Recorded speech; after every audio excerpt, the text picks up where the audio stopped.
আমি গংগা বিশ্ব চৌপালী উচ্চতৰ মাধ্যমিক বিদ্যালয়ৰ দ্বাদশ শ্ৰেণীৰ ছাত্ৰ ছাত্ৰীসকলে আলিপুখুৰী সংঘটিত পথ দুৰ্ঘটনাৰ প্ৰতিৰোধক প্ৰকল্প এটি দাঙি ধৰিছোঁ।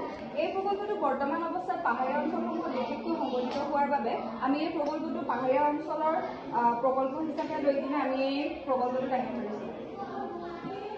এতিয়া চাব, যেতিয়া দুখন বা তাতোধিক গাড়ী বিপৰীত আলিপুখুৰীত বিপৰীতমুখী হৈ যাত্ৰা কৰে, তেতিয়া ইজনে আনজনৰ গাড়ী আহিছে বুলি গম নোপোৱাকৈ এই ডাইৰেক্ট স্পীডত বা একে চাইডত যাত্ৰা কৰে। তাৰ ফলত দুখন গাড়ীৰ মাজত সংঘাতৰ সৃষ্টি হয়।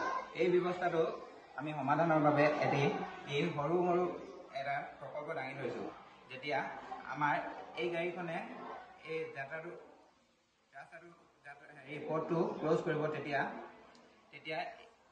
এইটো চাইডে লাইটটো জ্বলি উঠিব। তেতিয়া এই গাড়ী চালকজনে গম পাব যে তাৰ বিপৰীতমুখী হৈ এখন গাড়ী গতি কৰি আহিছে। তেতিয়া তেওঁ নিজৰ গতিপথে যাত্ৰা কৰিব।